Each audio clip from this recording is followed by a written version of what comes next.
name is Cora and welcome to Craftopia, where we are creating a safe space for artists and crafters of all ages and experience levels to learn, create, explore, and grow. I'd like to invite you to check out our website at www.crafttopiawa.com, where you can learn more about our organization and vision and see a list of upcoming classes. You can also follow us on social media at CrafttopiaWA. Now, pull up a chair, get comfortable, and let's get crafty. Hello, crafty friends. Today we're making these cool kind of watercolor looking fall leaves. If you're using a kit from Craftopia, then you have most everything that you need in order to make these. However, I do recommend getting a plate or placemat or something else that you can set your leaves on to get wet, because they do bleed through a little bit. And then you will also need some water. You can use a squirt bottle, or you can just use a cup of water and either dribble or sprinkle it on, but we'll get to that. So go ahead and grab those supplies, come back and meet, and we're going to make these gorgeous fall leaves. Now your kit should have 4 different already cut out kind of these teardrop shapes. They have a little bit of a scallop at the top because they are made from coffee filters, but once you spray those with water, those scallops will actually disappear, so don't worry about any wrinkles or anything that are in your leaves. You should also have a couple of washable markers. Any kind of marker will do, although if you use a permanent marker, it does not bleed with water, so just understand that if you're using those, you're not going to get the cool kind of tie-dye effect using water. So I grabbed a couple other colors as well. I've been kind of playing with my colors. So I used brown, red, and yellow, although you can't see the brown on this one. Just trying to get that veiny look, but a little bit softer. I'm still working on it. It's a work in progress.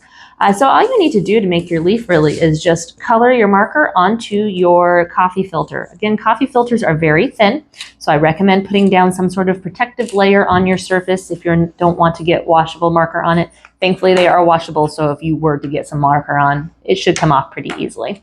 And then we're just going to draw whatever kind of design we want.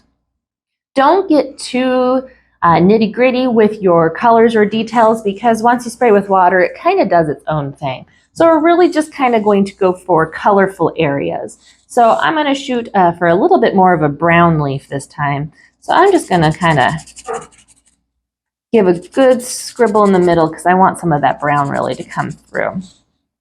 Now, it doesn't have to be completely covered. Matter of fact, I recommend leaving a little bit of white space for the colors to bleed into, and that will help the colors blend, as well as create a little bit less of a mess. And then I'm going to get this red, because I really do love red for a fall color, but I want this one definitely a little more brown. I'm just going to kind of smear a little of that in the middle here, and then a little on the outside. So as you can see, I'm not really being too particular about it. I've got lots of white space still. Might have a little too much white space there. Get a little extra.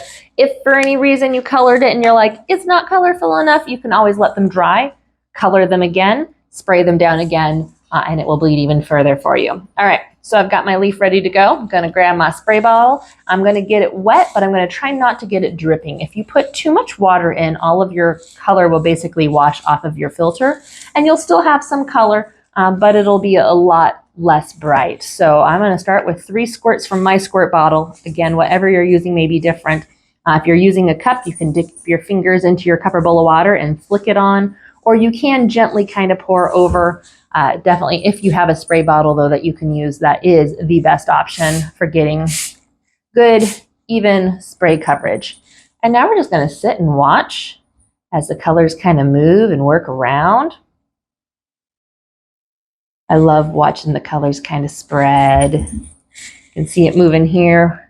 My plate is a little small, so my leaf doesn't lay perfectly flat, but it does a good job.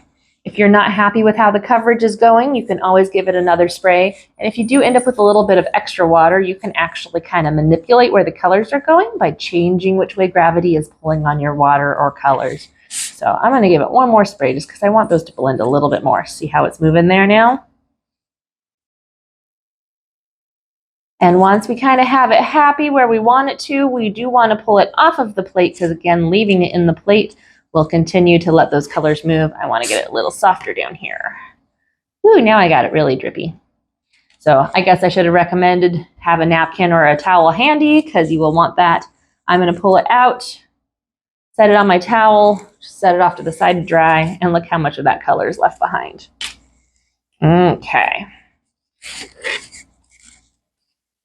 Now I'm going to redo this one because I'm not quite happy with how little brown it is in there. I wanted a vein. So just to show you, if you're not happy, how you can kind of go back over and add a little. This is what it looked like when it started. My brown all disappeared. So we're just going to give it a second dose.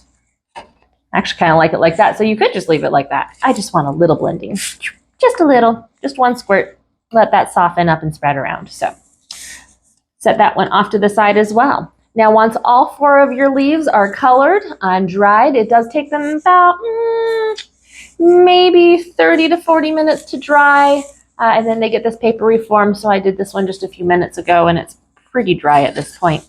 Then you're going to go ahead and grab your little chenille stems. And you can choose how you want to mount them on. But the easiest thing to do is just pinch at the bottom, give it a little twist, and then wrap your stem around. And then you've got a nice little leaf on your stem.